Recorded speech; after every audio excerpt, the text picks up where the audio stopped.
Veronique ist Mitarbeiterin bei Terre de Liens, bei der französischen Bodenorganisation, die auch ein bisschen inspirierende Partnerorganisation von Kulturland in der Gründungsphase war. Die sind 7 Jahre länger dabei, aber ganz aus dem gleichen Spirit machen sie ihre Sache sehr viel größer inzwischen natürlich geworden. Das wird Veronique gleich ein bisschen erklären. Und Veronique ist gleichzeitig eben auch die Koordinatorin des europäischen Platform on Access to Land, des Netzwerks Zugang zu Grund und Boden, und hat von daher die ganzen europäischen Kontakte und darüber eben auch Mitarbeiterin in dem RURALZATION-Projekt. Veronique, I hope you hear me. The floor is yours. Thanks. Good afternoon. Many thanks to Kulturland-Genossenschaft, as well as the German Access to Land Network and the Heinrich Böll Foundation for inviting me. I apologize to start with because I can't speak German, so I will be presenting in English, both orally and in written form. And I hope most of you or all of you will be able to follow. I will try to speak not too fast, and I don't have, shouldn't have a native accent in English, so hopefully you will understand me well. I will be sharing my screen so that you can see my presentation as well. So just a second that I prepare for that. I hope you can see it now.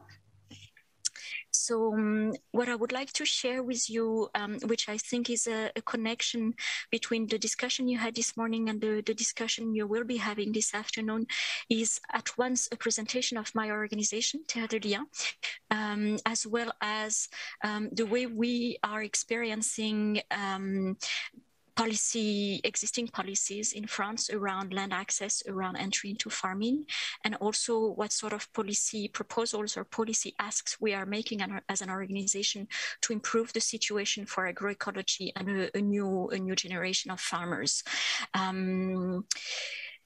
If there's a problem with me speaking too fast or anything, let me know maybe in the chat or as you see fit.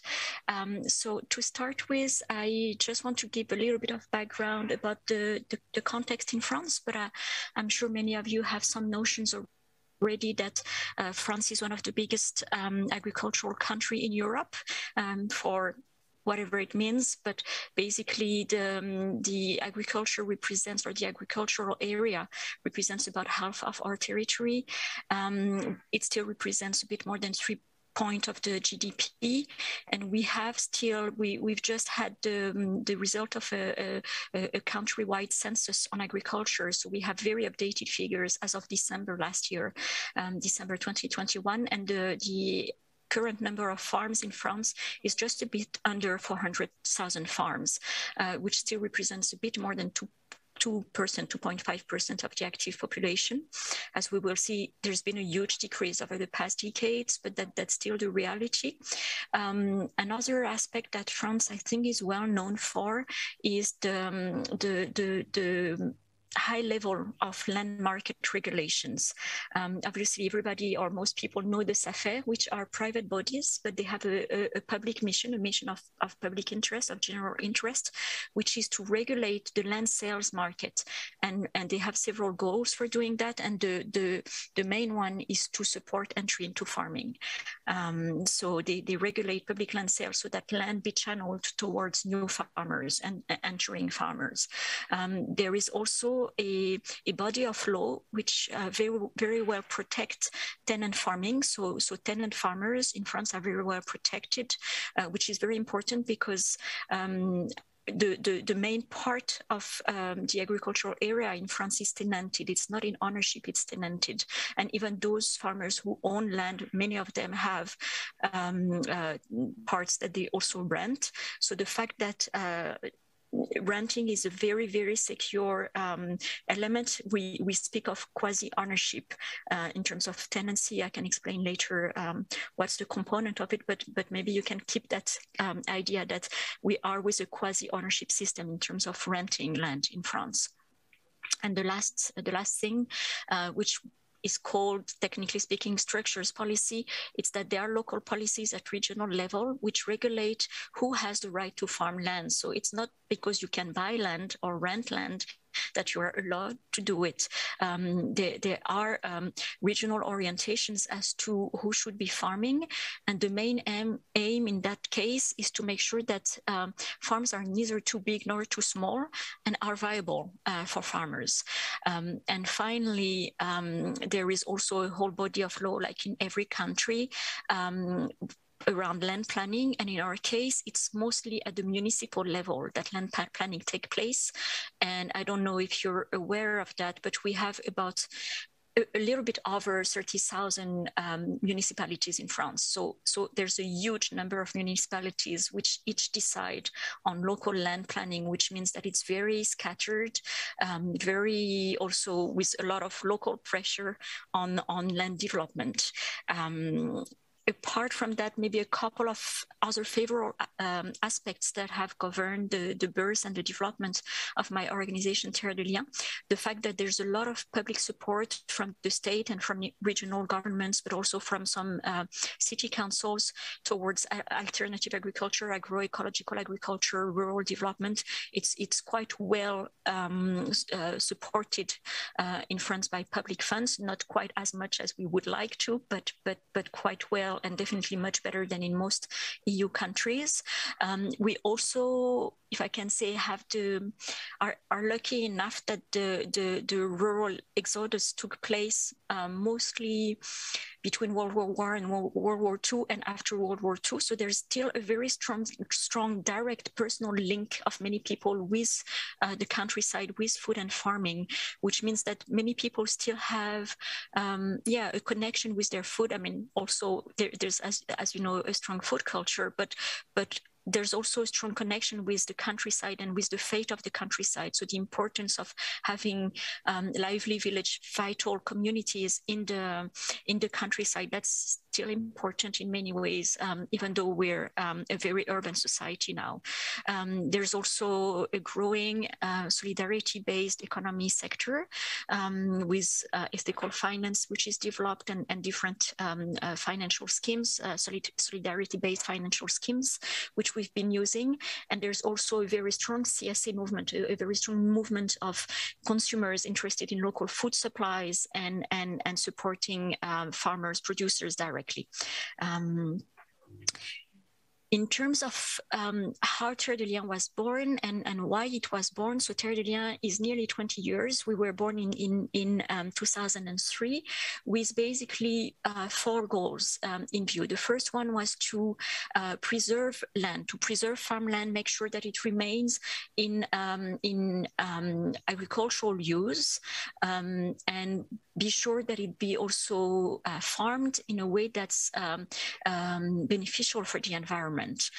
So the idea that in a way there wouldn't be speculation around land, that land would be held as commons. That's a very first important goal for us. The second goal was to build, to impulse and organize and maintain in the long term collective responsibility around farmland. The idea that land is everybody's business. We're coming from a situation where most agricultural institutions and bodies of law in France of the let's say past century are based on what we call a co-management system, which is half state and half farmers unions. Now, when we came in and a number of other French organizations came in to the farming and rural development sector in the 90s and early 2000s, there was this very strong feeling that agriculture and land shouldn't be only farmers' business or states' business, but also everybody's business, because all of us have to have a say in how our food is being produced and distributed, in how agriculture impacts environment, from climate change to soil fertility, in terms of how land is used for cities versus being used for countryside, or for tourism versus for productive activities. So this second aim is also very important for us.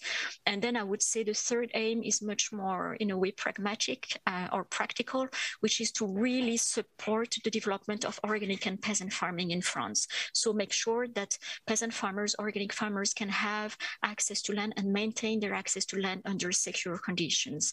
And finally, our last goal was that from the start, the organization was conceived as being a very much grassroots organization, having direct hands-on actions on the land, but we also wanted to make political change, a system change. And so connecting those grassroots action with policy actions was very important. Another component to understand who we are and how we are organized is to understand that we have, in a way, we're like a person with different limbs, with arms and legs that have different roles, different functions, and different status. I would say the core is that we are a citizen movement. We have associations, a national association, and associations in each of the regions of France, of metropolitan France. No, we were not present at all in overseas territories, but we are very present locally in every region of France. And we also have two national bodies which are dedicated for acquiring and holding and managing land. One, which we call the Foncière, it's a citizen-based investment fund. It collects citizens' money, citizen investment, and with that money, it acquires and it rents out farms in ways very similar to some of the things that have been presented this morning, like what Kulturland is doing, for instance. The other national body we have is a foundation, a trust, which is recognized as being in the public interest and which receives not investment, but donations and bequests, and can make partnerships, and including financial partnerships with local authorities, with municipalities, with regional governments, and so on. So what do we actually do? I would say, again, the founding block of what we do is mobilizing citizens. As I said, we're a citizen movement. We have associations throughout France, and a core part of what we do is public engagement and volunteering, because as I was saying earlier, for us, it's very important, very key politically, that land be everybody's business. So mobilizing citizens around land so that they understand the issues, so that they understand what's at stake around land use, land ownership, the way land is transferred from farmers to farmers, from farming use to other uses. That's very, very key to what we do.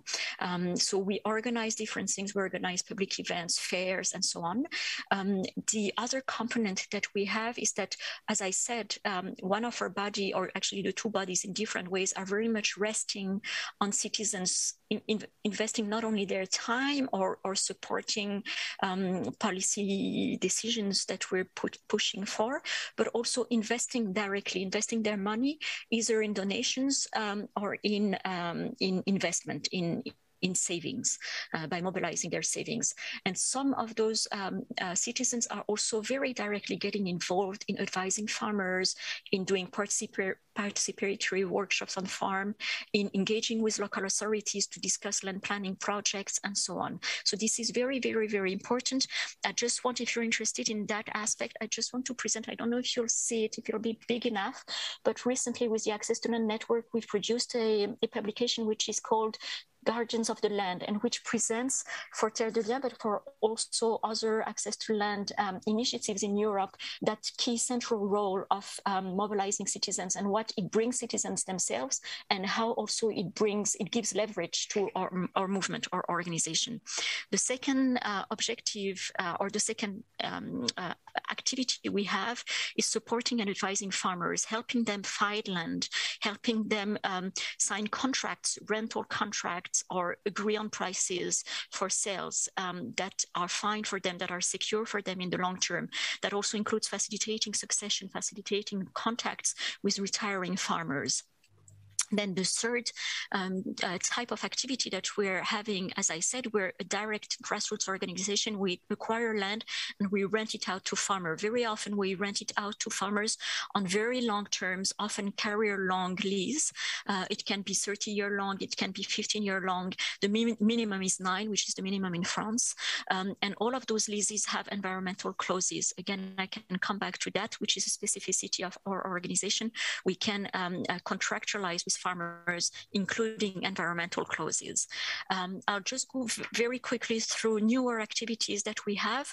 One is that more and more we're not acting only on specific farms by acquiring farms, but also pushing for territorial dynamics that are in favor of agroecology. So avoiding urban sprawl, encouraging local authorities to rent out their land to agroecological farmers, supporting the development of local food plans, facilitating farm successions or the setting up of farm incubators. All of those actions that we do on the basis of a territory and not just one farm has become an increasing part of what we do.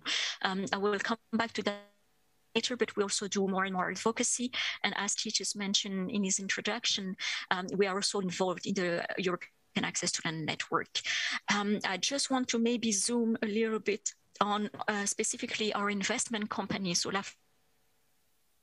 the investment company, which was jointly created in 2006 and is still jointly managed by Land Bank, so an ethical bank, and Terre de Liens. Its legal status, it's a private company limited by shares, we would say in English, but exact term is that it's a commandit Gesellschaft. And one of the key elements of that, as you may know, is that shareholders is separate from the management. So shareholders bring money, but the management decides, and they bring money based on a goal, a vision, a charter. But once they've entrusted their money, they don't participate in day-to-day decisions. Day-to-day decision is in the hand of a management, which, as I said, is La Nef Banque and Terre de Liens. And that's because we want to make sure that there will be a full respect of what's our charter and what are our goals, which is to decommodify land, to make sure that once land is acquired, it's not sold back, that once land is acquired, we're not speculating with it. We have been, as I said, we started in 2006 with this company, and in 15 years we've managed to collect a bit more than 100 million euros, which is quite a significant, and at least in French terms, in terms of the ethical financial sector, it's one of the very big success of the financial sector in France. Just maybe some elements to complement about the shares and the shareholders.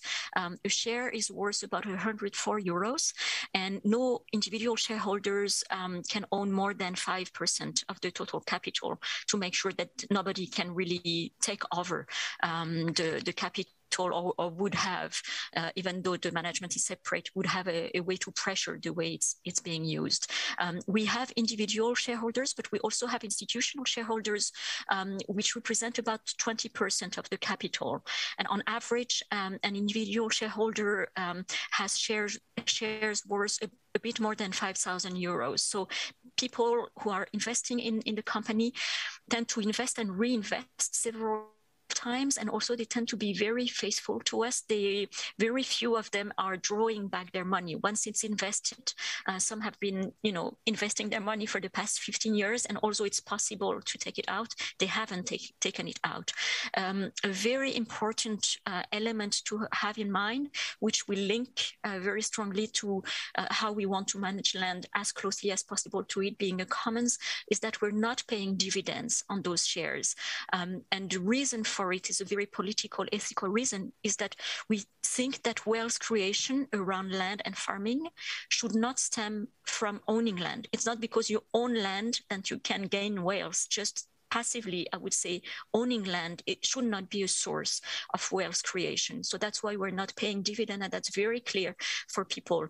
Now, there is still a financial incentive for people to invest because they have tax rebates on their income tax. And yeah, I won't go into the details, but there are tax rebates on the income tax. I will just move and not go into the rest for now, but I can answer more questions on the foncière. Some results about what we've been doing so far. So we have been managing to gather around us about nearly 20,000 citizens. That includes shareholders, donors, volunteers, members of local associations, and so on. So nearly 20,000 citizens have gathered over the past. So that's the current numbers, but again, quite a lot of them are faithful and have been engaged with us for many years. In total, we've raised around 114 million euros. So that's the foncière, which I presented, 101 plus 13 million euros with the foundation. Thanks to that money, thanks to that capital, and to the farms we either bought or were donated, we have been able to support the entry or the maintenance of nearly 400 farmers. The average age of those farmers is 37 years, so they're sort of young, but as you know, the CAP, the Common Agricultural Policy, considers as young farmers is until 40 years old, so we're nearly at the limit. 30% of those farmers are women, and 10% of the farmers we have are part of a collective of farmers. They're not settling individually, but they're settling as part of a collective of farmers, which for us is also very interesting. I can comment more on that as well. These are established. So we've acquired 250 farms, and you can see on the map, which is, I apologize for it, not totally updated, but those farms are sort of everywhere in France, with more difficulties to really acquire land in areas of main crops of cereals, where it's more difficult for us to get access to land and to buy land.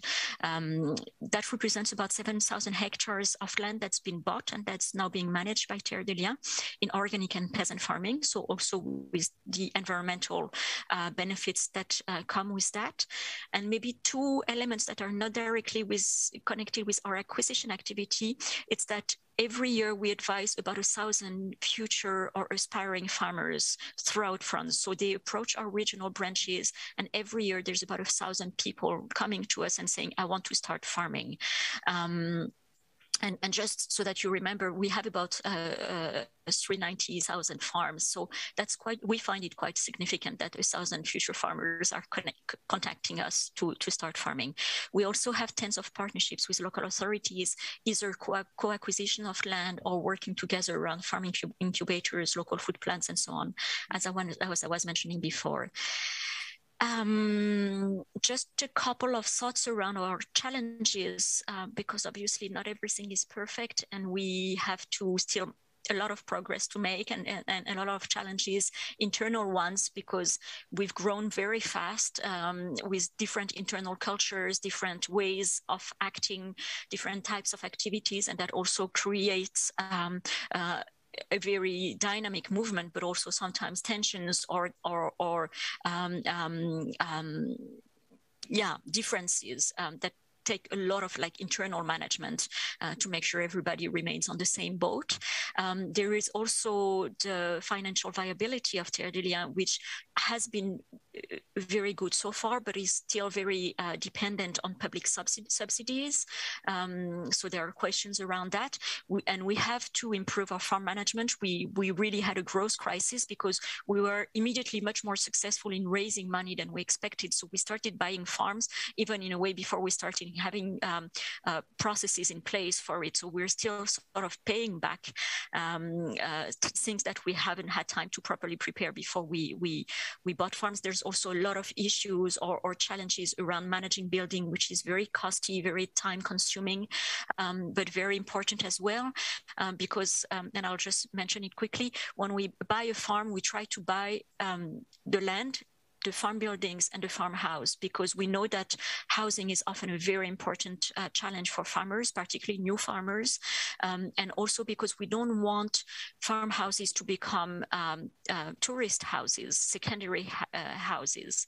So for us, it's important to keep that unity of the farm and of the different buildings there. So we tend to buy building a lot, as much as we can, but that's very costly and time consuming. And obviously, one of our challenges has been and still is to be a different landowner in the way we contractualize with farmers, in the way we maintain the buildings, in the way we protect biodiversity and the environment on our farms. That's a very important element, and it's always a challenge. Now, I'll come to the second part of my presentation, which is around advocacy and public debate. So obviously, our grassroots work it's the bulk of what we do. I would say 90% of the work of Terre de Liens, or 80%, is grassroots activity, so what I just described.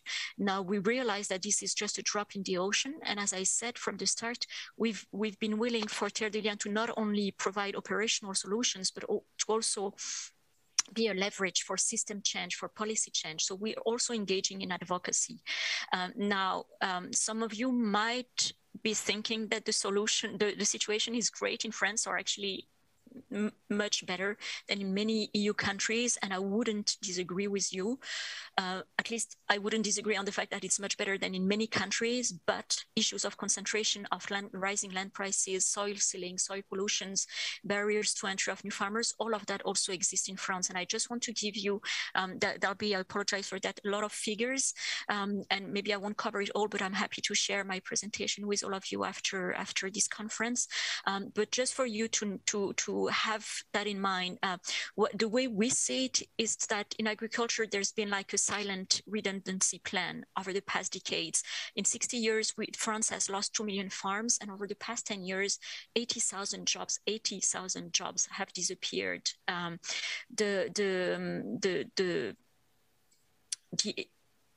So yeah, sorry, I find that very, very strong figure, because we know we're all struggling to try and get more jobs. And as I said earlier, 1,000 people are approaching us every year to try and find jobs in agriculture. So, you know, how do we combine those two? That's still, very challenging, I think, for everybody on this. Talking also about redundancy plan, because as everywhere in Europe, farmers are aging. Like the average age in France is 52 years. There's quite a lot of young farmers, much again better than in many countries, but still for every 3 farmers that go, only 2 new farmers are coming in. So we're not replacing the farmers that are leaving. Second element, as everywhere in Europe, there is land concentration and the development of very large-scale farming, far from the myth of France being a country of, small human-scale farms and diversified farms and so on. Large farms, which are on average, so large farm being the category above 100 hectares, on average, they are 136 hectares in France. They represent 20% of the farms, but they represent already 40% of the agricultural area. So 2/5 of the agricultural area in France are cultivated by large farms. The average farm size has increased also almost twofold in 30 years. And maybe something that I want to just comment a little bit as well is that there has been the development of large-scale investment, so from farming players, farming actors, farming firms, but also non-farming firms and actors, as well as the development of what we call contract agriculture. And just to materialize that, in its latest report, the SAFER have been highlighting the fact that in 2020, there were a bit more than 400,000 hectares of land sold in France, so sold as, you sell farmland.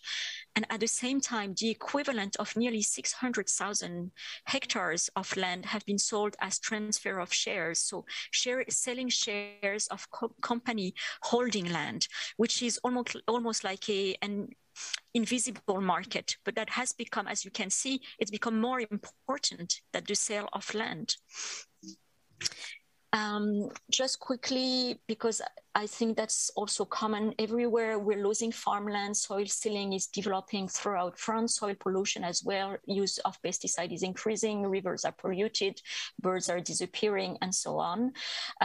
Barriers to entry, rising land prices, probably the prices will seem low to you. The average price for a hectare is a bit more than 6,000 euros, but it's been almost twofold in 25 years, which is something important.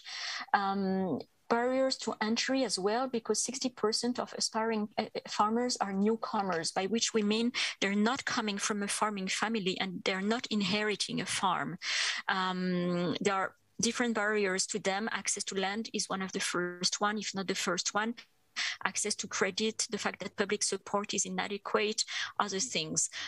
Just to comment, access to land, obviously price is part of the barrier, but often also those newcomers are struggling to get access to information about land that will be made available for rent or sale. They're lacking the social networks to have that information, but also to be the ones that are selected, because very often they will be coming from elsewhere, and so they're not necessarily welcomed by the local farmers, or they're not given priority, or they're not trusted for their farming capacity, or they're not they're not helped when they get started.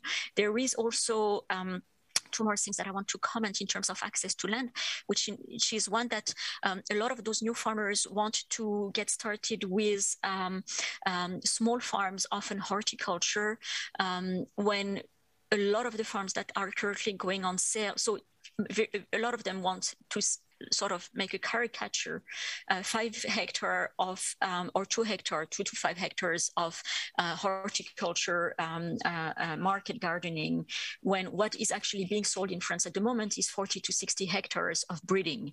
And so how do we match offer and demand is a big challenge and a big part of what we do as well. Another element specific to those aspiring farmers is that a lot of them are entering farming not from one day to the next, but very progressively, sometimes over 2-3 years, and none of the public mechanisms that exist or the support that exists are adapted to that sort of progressive entry into farming. Food and agricultural models as well, only 10% of the agricultural area that's organic, fruits and vegetables, and a lot of the rest of the food that's imported, and agriculture, that's the second sector in terms of greenhouse gas emission in France. So obviously a lot of the broader issues. Now, very quickly, what are we advocating for? We're advocating for a new land law to consolidate or update existing land regulations in France. And we're also advocating for a number of measures and policies around generational renewal. So these are our two main dimensions. To go into a bit more details for our policy proposals, and there will be 4 elements. I will comment some faster than others. The first one, which is about preserving farmland, that's quite classical, so I'll go quickly on it. The first thing, obviously, is that there shouldn't any more land take, so agricultural land being turned into, in particular, urban uses, except in areas where there's stronger pressure and social housing is in much need. We think that there should be no more net land take in France. We're also advocating for high taxation on capital gains when farmland starts being classified as building land, and the owners sell the land at that moment, then you can make a huge benefit, which we consider unjustified, illegitimate. So we think it should be taxed very much. I'll just move away from the rest. Second series of policy proposals, land access for farmers. The first one is that we should be able to master and to limit the cost of entering farming for farmers, the financial costs of it. So for us, that means that renting should remain a very good solution, that farmers should be given the option of not necessarily owning the land to be secure. So consolidating, updating the tenant farmer statute is very important, as well as regulating land prices in connection not with market value, but land use value. We are also advocating for SAFER's capacity to better control transfer of shares. As you may be aware, SAFERs, their role is mostly, as I was mentioning earlier, to control land sales. Now, for 3 years, they have been given the capacity to control transfer of shares. So they have to be notified when shares are being sold, shares corresponding to land owning. When such an operation takes place, SAFER have to be notified, but they can intervene only if 100% of the shares are sold in one go. So if somebody sells 99% of the shares and then 1%, the SAFER can't do anything. So we really think that regulations need to be updated to update and reconsolidate SAFER's role to control transfer of shares and so land sales, because there have been different loopholes that farming companies and big farmers have been using to avoid SAFER's regulatory role. Now, another element that directly in a way concerns us is that we think that there should be support to organizations like Terre de Liens, which do so community farmland trust, if you wish, do not-for-profit environmental support to farmers in their access to land. And maybe one element that I also want to mention is what we call land portage solution. I was just mentioning the fact that what we see is that many of the farmers, the aspiring farmers or the new farmers, are entering farming progressively. So maybe they are doing their initial training, and then they will go into a farming incubator, and then they will still try to gain experience by doing on-farm work, and all the while they're looking for land. And at the same time, they're developing their own project, and they're trying maybe to find a bank loan and so on. And this takes, as I was saying, 2, 3, 4 years. A lot of the farmers we're advising and supporting have been looking for land for several years before actually being able to enter farming. Now, what happens more and more is that those farmers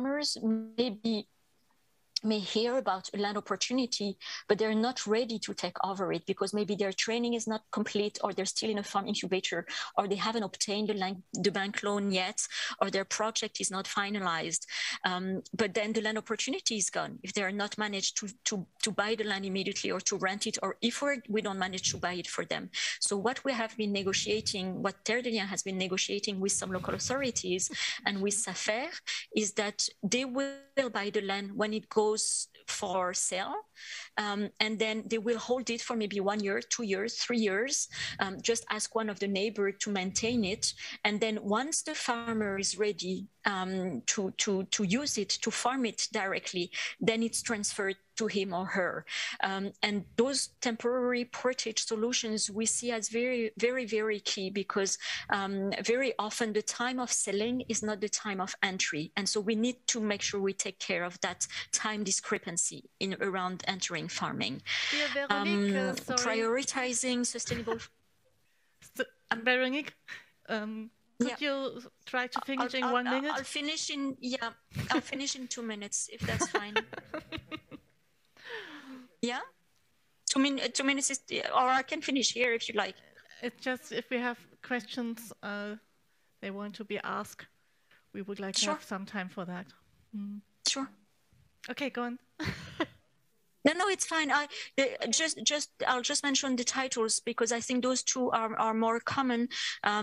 Policy asks around prioritizing sustainable farming and agroecology, and then having a democratic land governance that's maybe newer, but I think that's more long term. So hopefully we'll have more time to discuss it. Thank you so much, Veronique.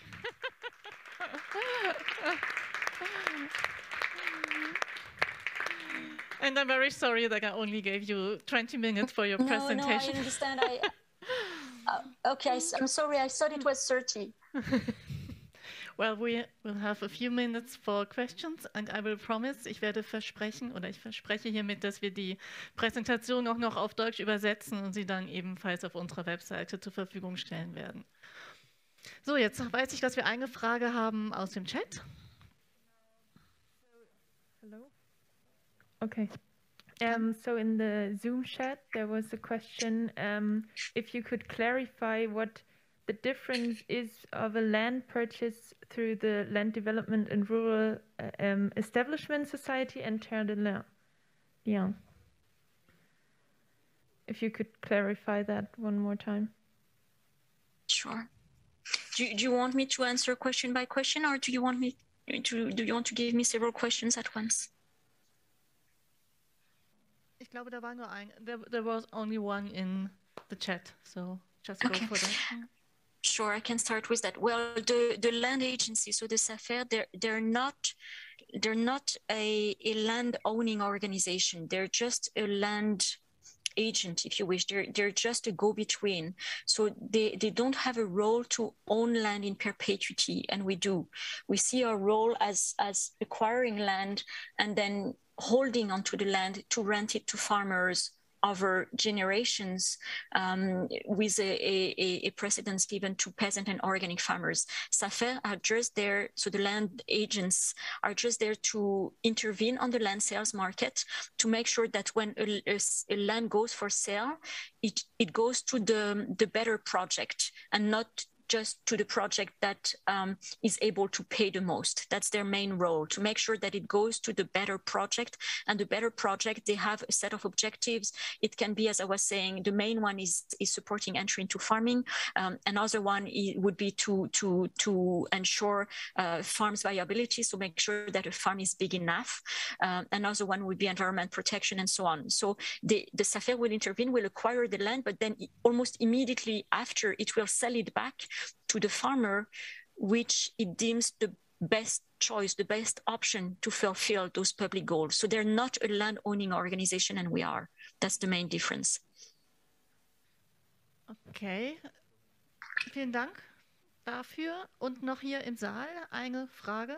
Bitte nicht so nah ans Mikro, habe ich mir sagen lassen. Wir sollen da auch Abstand wahren. Oder Maske. I have one question, because here when we're negotiating about improvement of laws, we have no law to limit at the top level the prices of land. And I know in France you do. Here the argument always comes like, we cannot put limitations in the free market. What would your answer, coming from France, be to this?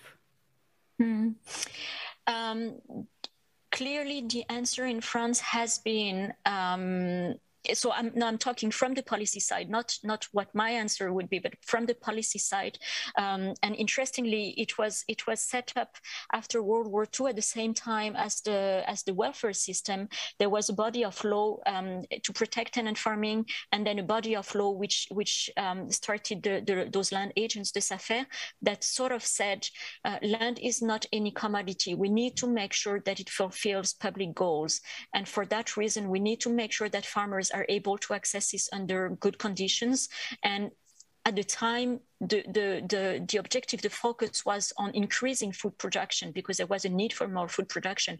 Now the objectives have evolved over time, but clearly there was a very strong policy approach to it, saying, yes, we can regulate the market. Of course, that's such a crucial resource. We have to regulate the market. And we go even further as a civil society organization, but the policy line has been it's a different commodity. Thank you so much. Thank you so much, and I hope that the politicians that we're going to be sitting together in the next round here in half an hour from now have listened very well to your presentation. Yeah, well, I hope we won't need as bad a crisis as a world war to achieve that as well. We do. Veronique, many thanks for your presentation. It was really, really profound and rich, and will give us many things to think about.